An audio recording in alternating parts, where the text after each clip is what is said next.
Good afternoon and welcome to Toronto Police Headquarters. I am Constable Jennifer Sidhu. Today I would like to introduce Superintendent Steve Watts of Organized Crime Enforcement. He will be speaking on the suspected fentanyl overdoses in the downtown core. Superintendent? Thank you. Good afternoon, everyone.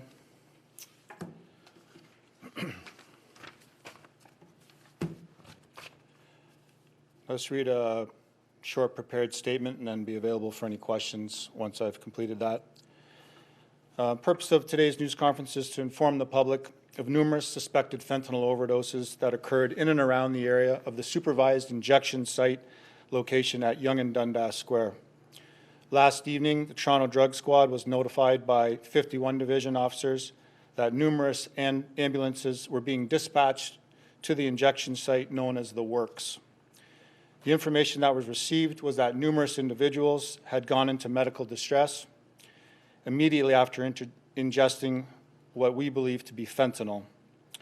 With the assistance of 51 Division personnel, members of the drug squad commenced an immediate investigation in an attempt to identify the individual or individuals selling this dangerous and potentially lethal batch of fentanyl. I can advise that within approximately 2 hours, a suspect was identified and taken into custody by police. He was arrested in close proximity to the supervised injection site. In total, we identified 12 individuals who went into medical distress at this location prior to the arrest. This number has been verified by Toronto EMS services. Of particular interest is the fact that despite being administered naloxone, none of the individuals recovered in a way that was typical for a normal fentanyl overdose. This leads us to believe that the substance that was distributed last night was a mixture of fentanyl and another undetermined substance at this point. Analysis by Health Canada will ultimately determine what that substance is. And as a side note to that, Toronto Public Health has also submitted a sample to St. Mike's for testing in relation to that. So as of this time, one arrest has been made and a criminal investigation is ongoing into that subject. Subject name, first name of Whanny, W-H-A-N-N-Y, Mymuller, M-Y-M-U-L-L-E-R, 38 years of Toronto, is currently charged with drug-related offenses, including possession for the purpose of trafficking a Schedule I controlled substance and possession of proceeds of crime. He is currently appearing at Old City Hall on today's date this afternoon, courtroom 103. As we've stated on previous numerous occasions, the message for the public remains the same. Purchasing, ingesting street drugs truly is a form of Russian roulette. The risk to public safety from ingesting street drugs remains critically high. I can advise that while we have arrested one alleged dealer, there is also the possibility that further batches of this substance remains on our streets at this time. As some of you may know from a news release that was put out by Halton Region Police yesterday, they had seized a quantity of street drugs earlier in the year that has come back testing as a combination of fentanyl, caffeine, and a benzodiazepine derivative. Given the apparent ineffectiveness of naloxone in this case last night, we may be dealing with the same or similar mixture of drugs using benzodiazepines as an inhibitor to the naloxone. And this brings me to, I guess, the relevant conversation of the 4 pillars. You've often heard of the 4 pillars, talking about prevention, treatment, harm reduction, and enforcement. And I'm going to submit that enforcement was a critical piece here. It's often not mentioned, it's often forgotten in conversation. Without the enforcement component by the Toronto Police Service, including members of 51 and Detective Services Drug Squad, there is, I would say, a very good chance that many more people would have succumbed to these overdoses last night. So I give full credit and I give full acknowledgement and respect to the men and women of the Toronto Police in relation to that quick response in ending this potential lethal health crisis. So, as we know, Health Canada uses the term opiate crisis. That's common knowledge. And this is an example of it last night. So with that, I'll open it up for questions. First off, it was great work by your officer. Do you find that fentanyl is mixed with other drugs and people are taking that unwittingly as opposed to wittingly? And why do you think it is that drug dealers mix fentanyl with other drugs? Well, it's in answer to your question, yes and yes. It's absolutely taken. It's absolutely mixed with other drugs. The users of the product, they think they're taking fentanyl. And the reasons can be just purely for profit. If I'm mixing it with caffeine, certain benzos, illegal or unlawful benzos like Xanax and Valium are cheap and it's easily mixed. As we know, fentanyl assumes the characteristics of the product that it's mixed with. So yes to all your questions. There are other cities that have communication systems in place. I think Vancouver is one of them where they have safe injection sites. They use text message to send out alerts if there's a bad batch or something like that. Do you think Toronto needs to adopt something like that to prevent situations like this? Well, I think Toronto does a good job. We work with our partners, Toronto Public Health. They have a very, I guess, active street awareness system, and they have a lot of feedback from their street workers, and those messages do get out. So, this is not the first time this has happened. We've had issues with purple fentanyl, et cetera, that you guys are all familiar with. So I think that communication process is in place, and at the street level, it's being transmitted out. But the key is what do you do about it? And that's what I referred to. It's a good thing. You can communicate it. That's all good and fine, but what do you do about it? So the reality is you have to act on it and do something about it. So, Are you finding that other? Are you finding that other drugs, like weed, for instance, is being mixed with fentanyl, and people are purchasing that on the street, and that poses a risk? well, it's always a risk, right? We always talk about quality control.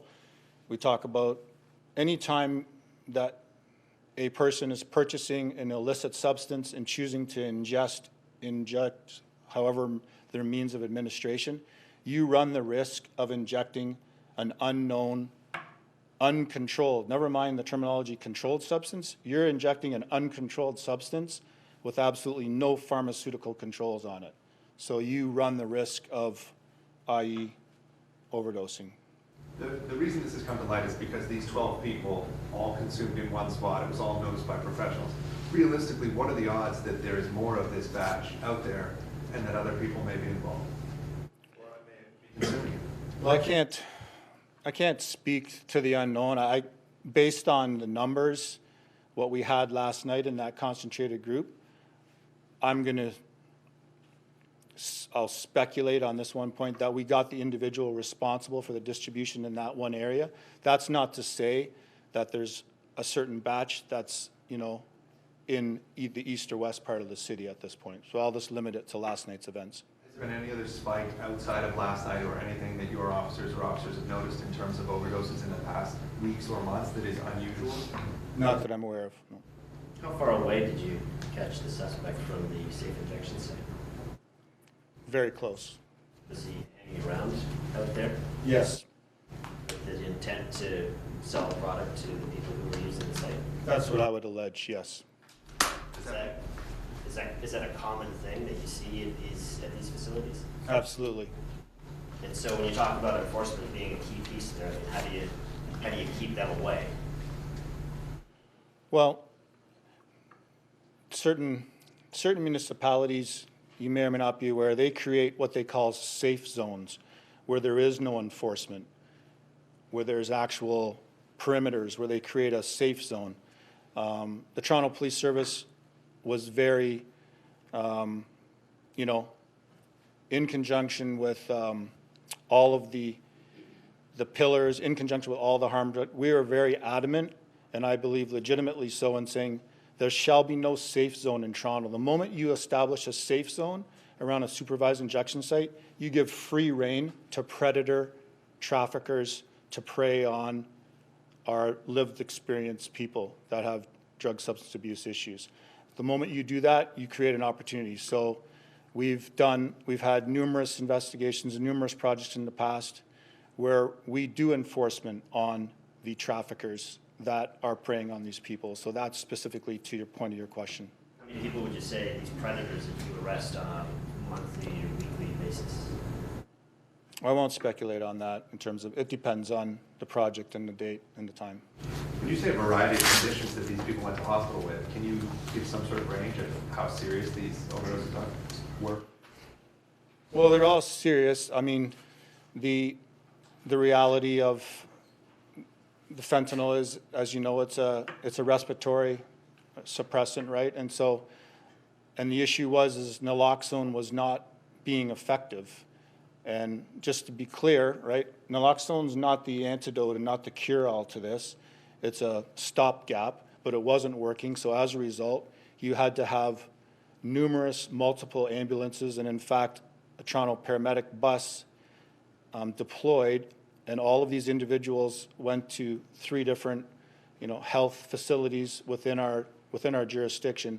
So they all physically had to be transported. So the nature of that reaction is significant, that it wasn't a typical fentanyl reaction. Is that concerning as a first responder? Because the way it's sort of been set up is that naloxone is now available sort of everywhere, and that's sort of the go-to now that people are told, if you see someone in overdose, go for Right. naloxone. But if this is now a drug that doesn't react to naloxone, Well, it's always concerning, right? Like that's the reality of it. Like, and then we've had the conversation before about carfentanil. I mean, but the moment there's some type of synthetic derivative, whether it's a synthetic derivative of a benzo or whether it's some new generation of a fentanyl analog, the moment something becomes resistant to naloxone, well, then we're going to be having a whole different conversation than we're having right now. So as it stands right now, naloxone is effective against base fentanyl, but certain derivatives, it's not as effective. Do you know the reason why dealers mix these different chemicals into these drugs? Is it to make it cheaper to produce, or what's the reason for it? Part of it has to do with, I mean, our federal government has, they've done a good job in terms of some precursors and labeling certain analogs as under the controlled scheme, correct? But if you change the molecular structure just a little bit, then that's a different analog, and then that maybe doesn't fall under the current regimen. You understand what I'm saying? So there's that side of it. There's a profit side of it. It's basically about money, and I've always come back to that. So forget about the nature of the substance. It doesn't matter whether it's weed, cocaine, or fentanyl. It's about making as much money as possible, and that's the reality of it. So it's cheaper to produce? Yes. Yeah, your product goes further. It's correct. from an investigative point of view, do you expect more charges to be laid in this situation? If you have 12 people who've been taken to hospital? Pending further results from Health Canada and further kind of which other investigative kind of ongoing workings that I won't speak to, we'll determine that in the future. Is that weeks, days, weeks, months, you think, in terms of finding out what was in this? Possibly, yeah. Possibly, yes. What would you say you need to better protect not only the people who are struggling with addiction and are visiting these safe injection sites and being preyed upon by dealers with potentially deadly drugs, but also the people that live in those communities who are nearby and sort of have to live amongst the stuff that goes on and happens when those facilities are near where they live? Okay, well, that's a big question. Probably big question. Yeah, big question. Long answer to that. There's a lot of social prerogatives, a lot of social aspects to that. I'll go back to the harm reduction aspect of it. You all are familiar with, there's a wraparound approach. I'd like to think that the wraparound approach of truly providing not just the access, but the treatment, the rehabilitation, and I'm talking about wraparound treatment for the people that have these addictions. That's a big part of it. And that's a whole conversation that would take a lot longer than this press conference. Dealers to beat it, right? I'm sorry? But even just telling dealers to beat it, like go somewhere else, is there anything you can do? Because it's pretty frightening, right? A dozen people they all ingest the same, presumably the same batch of drugs from the same guy, you know, it could have ended a lot worse by your own admission, right? 100%. Yeah. I don't disagree. One more question? One more question. But what else can you do, or what tools would be helpful for you to make it so that it's tougher for these guys to prey on those people who are struggling with addictions? Well, in reference to your earlier comment, telling these guys to beat it, we don't really operate under that premise. We'll go and arrest them. We have the tools in place. We have the capability to, like I said, I'm going back to that.